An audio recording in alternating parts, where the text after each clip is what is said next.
Welcome guys. तो आज हम अपना लेक्चर 7 स्टार्ट करने वाले हैं इलेक्ट्रिक फील्ड का। इसमें सबसे पहले अपने एक एग्जांपल लिया, अपनी बुक का एग्जांपल है ये। इसमें है ये कि तेल की एक बूंद पर 12 इलेक्ट्रॉन्स के बराबर आवेश है। यह स्थिर क्षेत्र 2.5 मल्टीप्लाई 10 की पावर 4 न्यूटन पर कूलम में संतुलन अवस्था में बनी रहती है। यदि तेल का घनत्व 1.26 मल्टीप्लाई 10 की पावर 3 केजी पर मीटर क्यूब हो तो बूंद की त्रिज्या ज्ञात करने को अपने को बूंद की त्रिज्या ज्ञात करनी है। इसका सबसे पहले हम सॉल्यूशन लिखेंगे। जैसा जैसा क्वेश्चन में दिया गया है वैसे वैसे हम इसमें करते जाएंगे। मतलब अपने को यहाँ पे क्या करना है, सबसे पहले तो ऐसे कोई सरफेस करना है जहाँ बूंद स्थिर रखनी है अपने को। यहाँ पर चला मान लिया पॉजिटिव आवेश है। यहाँ पे कौन सा आवेश है? पॉजिटिव आवेश। और यहाँ नेगेटिव आवेश, ऋणात्मक होना। यहाँ पे बीच में बूंद पड़ी है। ये संतुलन कैसे होगी? पहले क्योंकि इस पर एक बल, इधर दो बल कार्य करेंगे समान परिमाण के विपरीत दिशा में। अपने पहले लेक्चर में पढ़ा था हमने कि दो बल कार्य करेंगे। गाइस छोटी सी रिक्वेस्ट रहेगी आपसे, मतलब डायरेक्ट आप ये लेक्चर मत देखना। इस लेक्चर को स्टार्ट करो तो उससे पहले वाले लेक्चर आपके देखे हुए होने चाहिए। ओके, तो इसमें क्या शर्त रहती है अपने कि दो समान परिमाण के बल विपरीत दिशा में होने चाहिए। और इधर लगेगा क्यों ही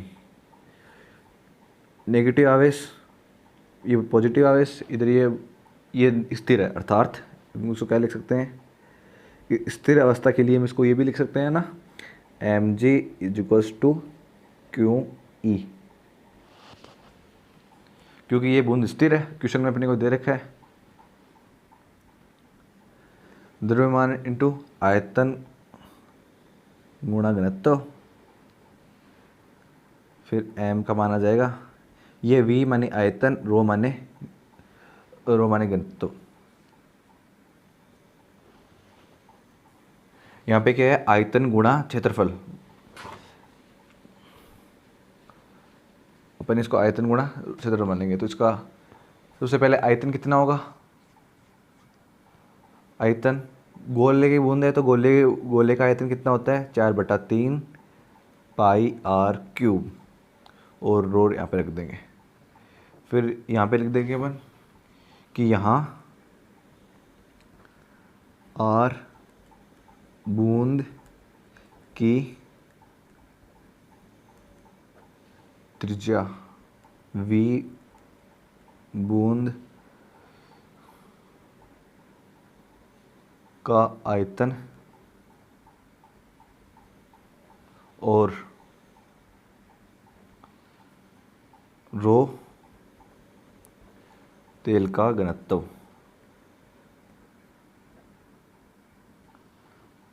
है तथा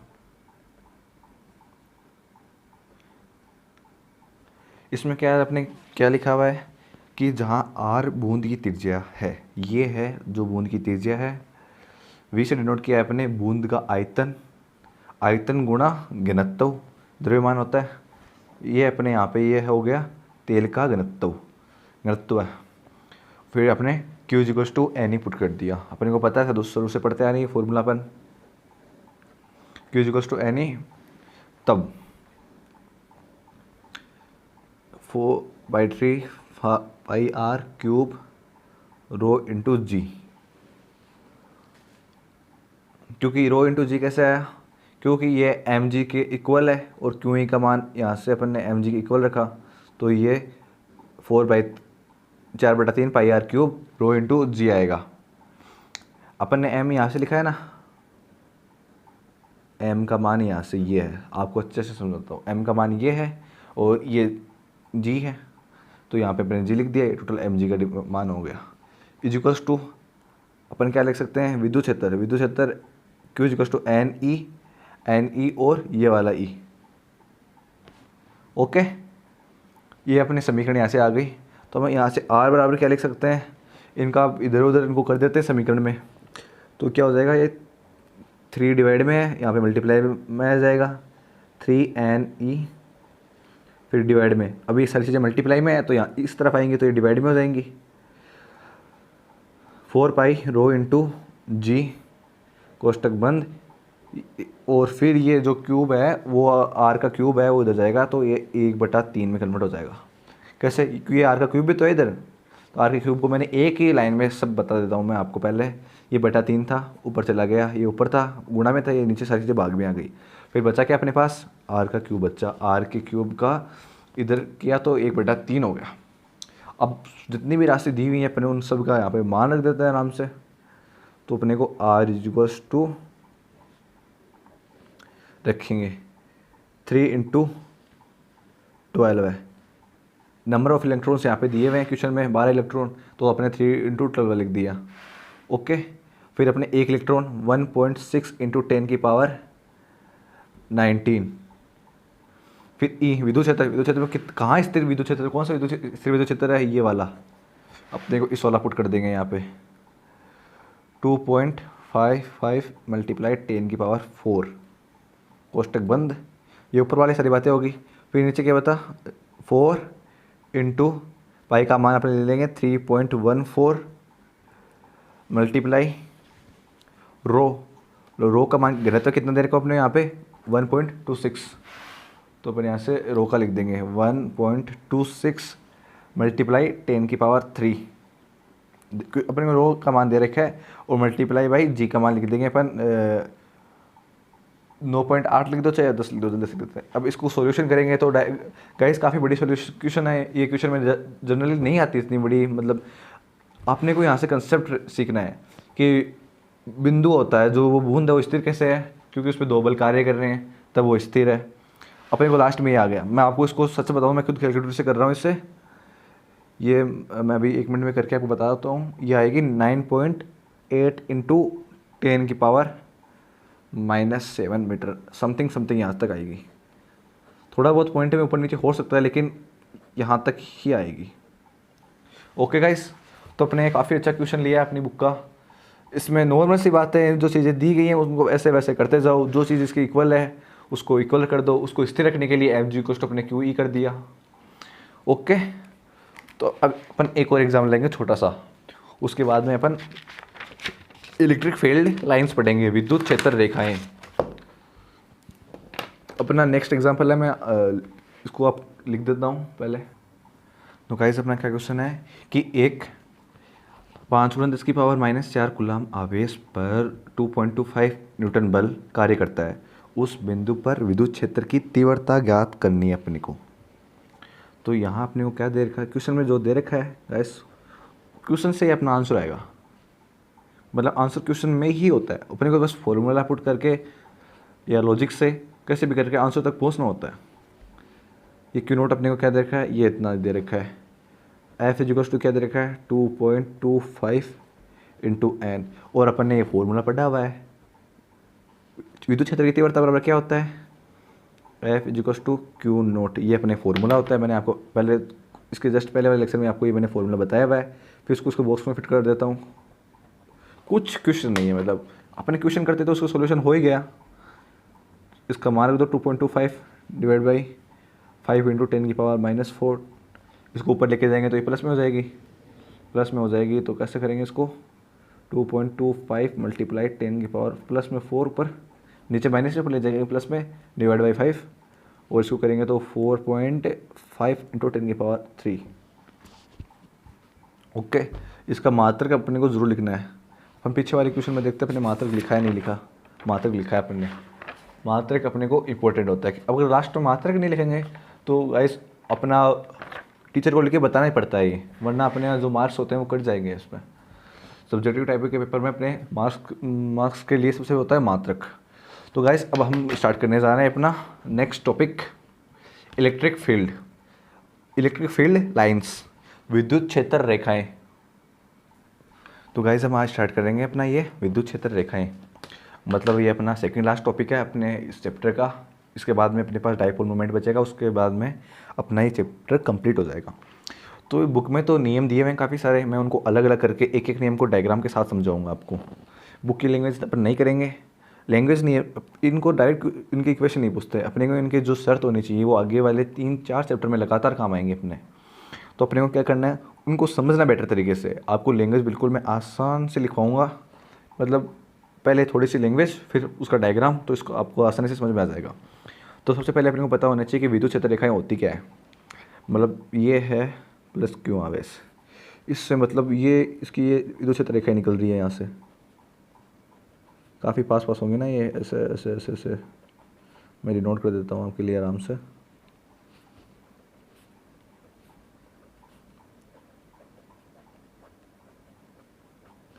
कुछ ऐसे ऐसे इसकी विद्युत क्षेत्र निकले, चारों तरफ निकलेंगे।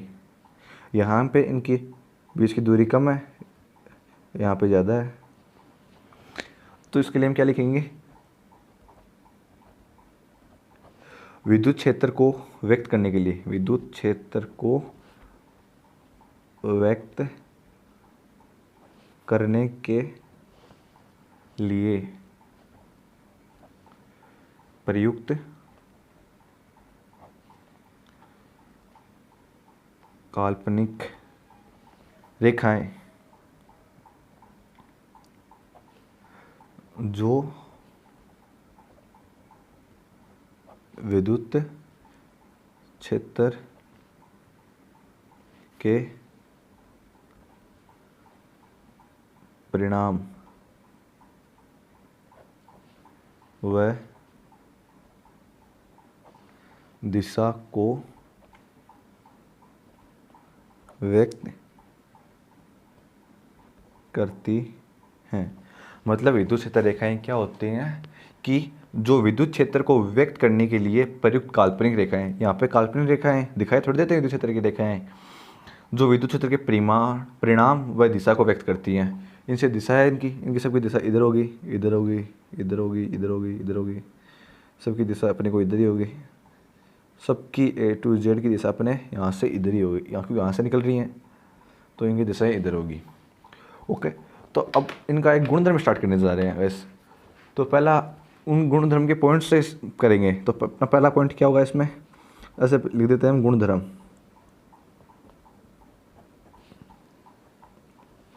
पहला गुणधर्म इसमें क्या होगा कि विद्युत रेखाएं धनावेश से प्रारंभ होती हैं तथा ऋणावेश पे खत्म होती हैं। मतलब यहाँ पे पॉजिटिव आवेश है तो यहाँ से निकलेंगी, लेकिन ये कहाँ पे रुकेंगे, नेगेटिव आवेश पे। कैसे, पहले आपको लाइन लिखा देता हूँ मैं, विद्युत रेखाएं धनावेश से प्रारंभ होकर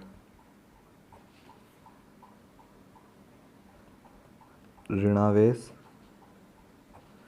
पर ख़त्म होती हैं। कैसे, मतलब ये अपना एक पॉजिटिव आवेश है,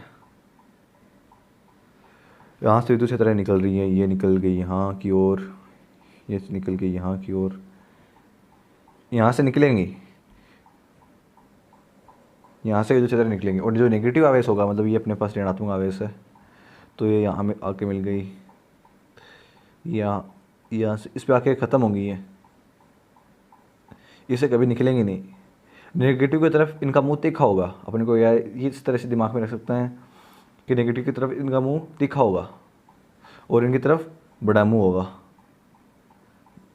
छोटा मुंह नेगेटिव की तरफ, बड़ा मुंह नेगेटिव पॉजिटिव की तरफ। या कोई आपके याद हो जाएंगे, पॉजिटिव कोई भी वस्तु को अपने से दूरी फेंकता है, ये इससे निकलेंगी, पॉजिटिव निकलेंगी, नेगेटिव आके मिलेंगी। ओके, जैसे यहाँ पे एक पॉजिटिव क्यू आवेश रखा हुआ है और यहाँ पे एक नेगेटिव क्यू रखा हुआ है।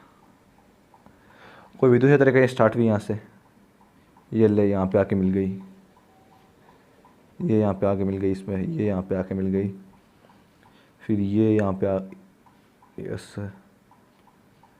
कुछ ऐसे ऐसे अपन डिनोट कर देते हैं इसको।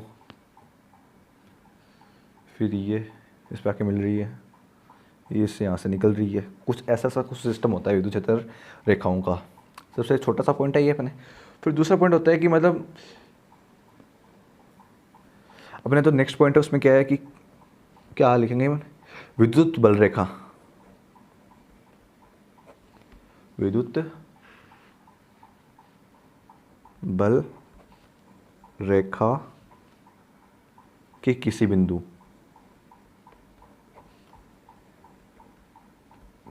बिंदु पर खींची गई स्पर्श रेखा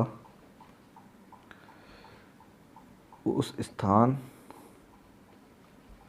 पर उस बिंदु पर विद्युत क्षेत्र की दिशा को व्यक्त करती है। रेखाएं तो व्यक्त करती हैं, मतलब ये कोई विद्युत बल रेखा है, यहाँ से प्रारंभ हुई यहाँ पे ख़त्म हो गई। और स्पर्श रेखा मतलब किसी बिंदु पर स्पर्श रेखा कैसे होगी, ये बिंदु है, इस पर स्पर्श रेखा होगी ना ये। तो ये क्या क्या डिनोट करेंगी, ये करेंगी विद्युत क्षेत्र की दिशा। अपन छोटा सा शॉर्ट में ले देते हैं, विद्युत क्षेत्र की दिशा। यदि अपने विद्युत बल रेखा से विद्युत क्षेत्र की दिशा डिफाइन करनी है तो अपने उसका एक छोटा सा पॉइंट ले लेंगे, उस पॉइंट से स्पर्श रेखा खींच देंगे। स्पर्श रेखा जहाँ की ओर जाएगी वही उसका विद्युत क्षेत्र की दिशा हो जाएगी। मतलब अब यहाँ पे ले लिया तो वैसे कुछ ऐसे करके से जाएगी, कुछ ये भी विद्युत क्षेत्र की दिशा ही कहलाएगी, ये भी विद्युत क्षेत्र की दिशा ही है। मतलब विद्युत बल रेखा के किसी बिंदु पर खींची गई स्पर्श रेखा, यानी इस पर कोई भी स्पर्श रेखा खींचेंगे वो जिस ओर जाते दिखेगी अपन, अब अपन बोल देंगे कि विद्युत क्षेत्र की दिशा भी यही है। यही इसका अपना सेकंड गुणधर्म है या सेकंड इसका नियम है। अपन इसके बारे में देखेंगे थर्ड नियम, तीसरा नियम। तीसरा नियम क्या है, एक ही बिंदु पर विद्युत क्षेत्र के दो मान संभव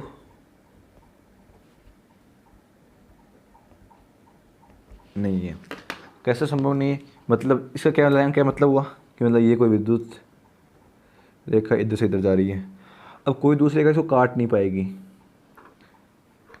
क्योंकि यहाँ पे इसके एक ही बिंदु पर दो मान हो गए, ये इधर की ओर जा रही है, ये हो गया यहाँ पे, और ये इधर की ओर जा रही है। यानी कभी भी विद्युत बल रेखाएं एक दूसरे को काटती नहीं है। अपन इसको ऐसे भी, आप ऐसे याद करने के लिए ऐसे भी नोट कर सकते हो, मैं आपको बोल के बता रहा हूँ कि विद्युत बल रेखाएं कभी भी एक दूसरे को, विद्युत क्षेत्र रेखाएं कभी भी एक दूसरे को काटती नहीं है, वरना इनका मान तो अलग अलग हो जाएगा और अलग अलग मान पॉसिबल नहीं है। तो ये कभी भी एक दूसरे को काटेगी नहीं। अपनी नॉर्मल लैंग्वेज में विद्युत क्षेत्र रेखाएं कभी एक दूसरे को काटती नहीं है, या किसी एक बिंदु पर दो मान संभव नहीं है। ओके, इसके बाद में अपन पढ़ेंगे चौथा नियम, फोर्थ नियम। अब फोर्थ नियम गाइस क्या कहता है, फोर्थ पॉइंट क्या लिखेंगे, विद्युत, पहले बोल के बता देता हूँ मैं आपको, विद्युत बल रेखाएं जहाँ जितनी नज़दीक होती हैं वहाँ विद्युत क्षेत्र का मान ज़्यादा होता है। मतलब ये अपना कोई पॉइंट आवे से यहाँ से विद्युत क्षेत्र निकलेंगे तो यहाँ पे क्या होंगी, पहले तो नज़दीक ही होंगी, तो इसके पास क्या होगा, उसका मान ज़्यादा होगा, और जब यहाँ पे पहुँच गया तो यहाँ पे दूरी बढ़ गई उनके बीच में, तो यहाँ पे विद्युत क्षेत्र का मान कम होगा। कैसे, यहाँ से निकलेंगे तो पास पास ही होंगी रेखाएं, लेकिन जैसे जैसे वो दूर जाएंगी तब से जैसे वो दूर, उनके बीच की दूरी क्या होगी, वो बढ़ती जाएगी, ऐसे बढ़ रही है, ऐसे बढ़ रही है, ऐसे बढ़ रही है, ऐसे ऐसे ऐसे हो गई लास्ट में। तो क्या होगी, यहाँ पे विद्युत क्षेत्र का मान कम होगा, यहाँ पे ज़्यादा होगा। तो मैं आपको उसको लिखा के बता देता हूँ, विद्युत बल रेखाएं जहाँ जितनी नज़दीक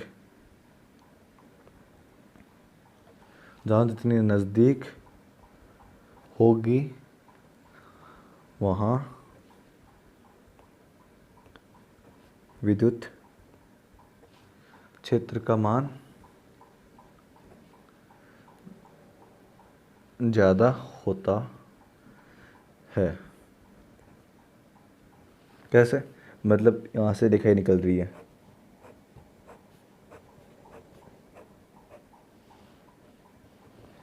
अब एक तो यहाँ पे कोई पॉइंट है अपना, मतलब यहाँ पे एक पॉइंट है, ये ए पॉइंट है, और यहाँ पे बी पॉइंट है। तो ज़्यादा विद्युत क्षेत्र बल कहाँ पे होगा, ए पर होगा, क्योंकि यहाँ पे दूसरे बल रेखाएं ज़्यादा है, अपने को देखने से पता चल रही है। यहाँ पे तो लगभग 3 आ रही है और यहाँ पे 4, 5 से 6 आ रही हैं, तो यहाँ पे ए पर ज़्यादा होगा और बी पर कम होगा। ओके, फोर्थ पॉइंट अपना यही है। फिफ्थ पॉइंट मतलब है कि आपको फिफ्थ पॉइंट में मैं बता देता हूँ कि एक समान विद्युत क्षेत्र को व्यक्त करने के लिए, यानी कोई विद्युत विद्युत क्षेत्र एक समान है, उसको व्यक्त करने के लिए रेखाएं समांतर व समान अंतराल पर स्थित बल रेखाएं को प्रयुक्त करते हैं। मतलब पहले आपको लिख देता है मैं इसको, एक समान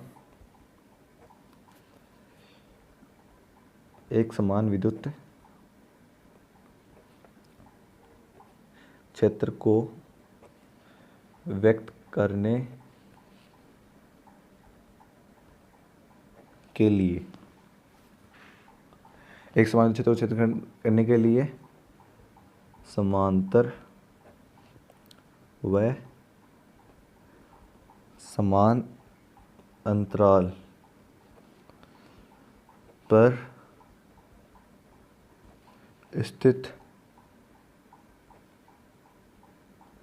बल रेखाएं प्रयुक्त करते हैं। अब इनका क्या मतलब हुआ कि मतलब को अपने को क्या प्रयुक्त करना है, मतलब एक समान विद्युत क्षेत्र प्रयुक्त करने के लिए हम क्या करेंगे कि कोई कहाँ पर विद्युत क्षेत्र एक समान है तो क्या करेंगे, ये बल रेखाएं ऐसे ये समांतर होंगी और समान अंतराल से होंगी, यानी इनके बीच की दूरी भी समान होगी। यहाँ पे मान लो एक पॉइंट ए है, यहाँ पे पॉइंट बी है, यहाँ पे पॉइंट सी है। विद्युत पॉइंट का मान A equals to B equals to C, सब जगह समान होगा। अब क्या विद्युत क्षेत्र हमेशा उच्च विभव से निम्न विभव की ओर होता है। मतलब को आराम से बताऊंगा, पहले इसको लिख लेते हैं अपन कि विद्युत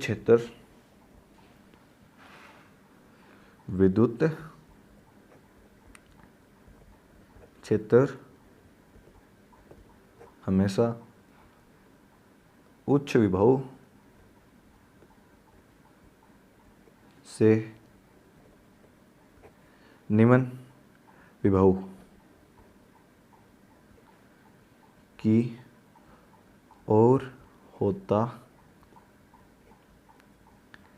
की ओर होता है। कैसे, मतलब ये यहाँ से कोई बल रेखाएं अपने निकल रही हैं,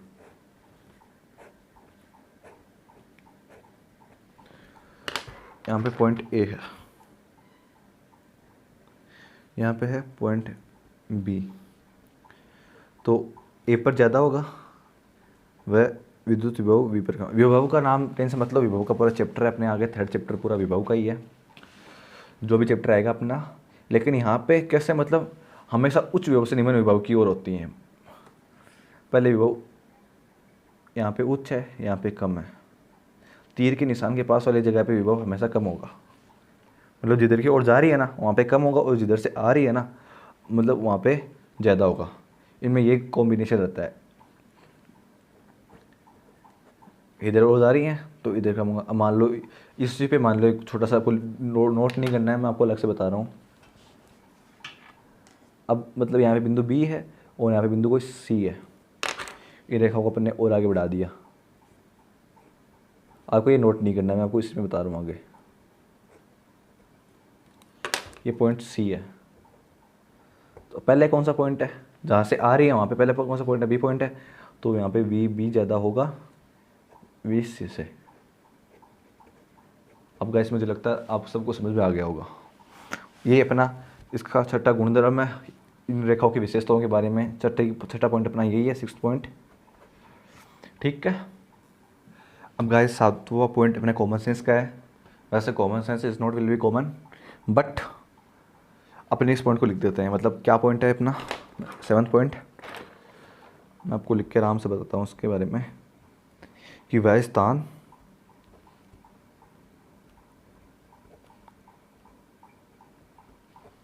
जहाँ विद्युत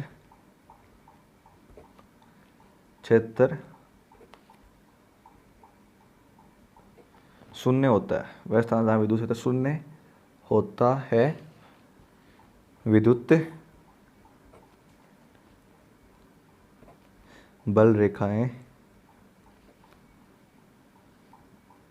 अनुपस्थित होती हैं।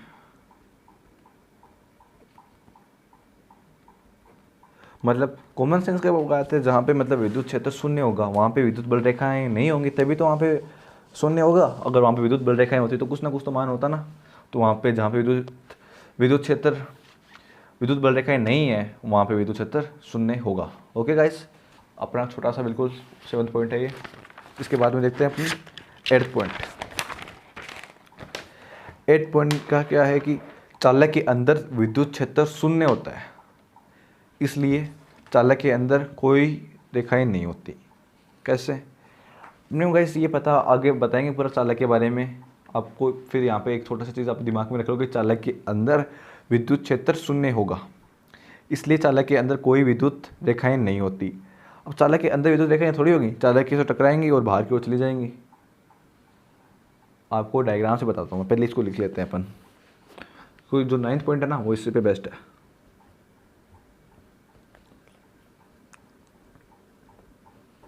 चालक के अंदर विद्युत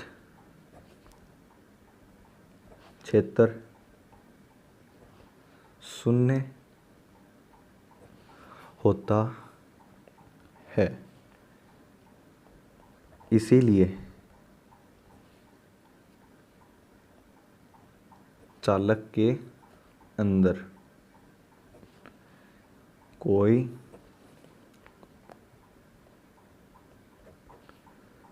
विद्युत रेखाएं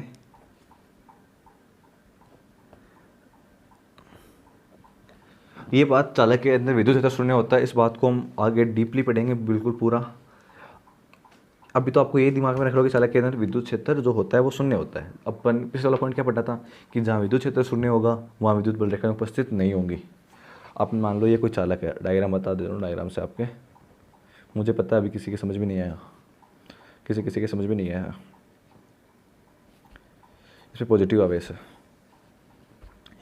ये अपना चालक है। इसके अंदर एफ साइन एन आर का मान क्या होगा? अनंत। और एफ साइन एन अंदर मान क्या होगा? विद्युत क्षेत्र का मान से क्या होगा? 0।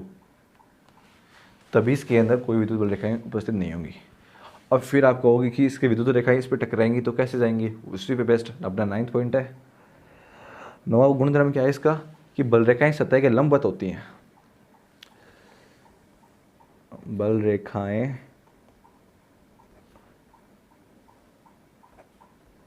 सतह के लंबवत होती हैं। कैसे? इस पॉइंट को आपको मैं डायग्राम से बता रहा हूँ। इसमें क्या पॉइंट रहेगा?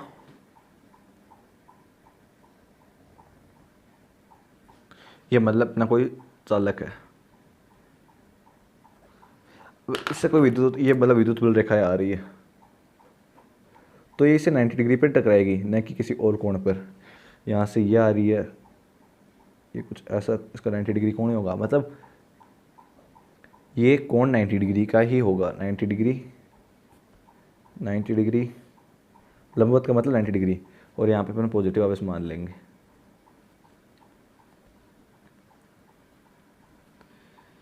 ये भी कोण 90 डिग्री, इधर से भी 90 डिग्री से ही टकराएगी। ओके गाइस, अब एक छोटा सा पॉइंट और भी है इसके बारे में, वो भी अपन लिख देते हैं। इसमें लिख देता हूँ मैं, इसमें एक नया पॉइंट बना लेते हैं। चलो नया पॉइंट बना लेंगे अपन। 10 पॉइंट क्या होगा? मतलब विद्युत क्षेत्र की दिशा में जाने पर विभव घटता है तथा विरुद्ध में जाने पर विभव बढ़ता है। अपने ये बात पहले पढ़ चुके हैं अपन। हाँ, अपना जो 6 पॉइंट है ये बात है कि विद्युत क्षेत्र हमेशा उच्च विभव से निम्न विभव की ओर होता है। लेकिन इसको आप एक अलग लैंग्वेज में और लिखवा देता हूँ मैं। क्या लैंग्वेज? इसलिए मैं नया पॉइंट नहीं बना रहा क्योंकि इसी पॉइंट में इसको समराइज़ कर रहा हूँ मैं। ये लाइन आप लिख लेना, इससे आपको काफ़ी फायदा होगा। विद्युत क्षेत्र की दिशा में जाने पर विभव घटता है वह दिशा विरुद्ध जाने पर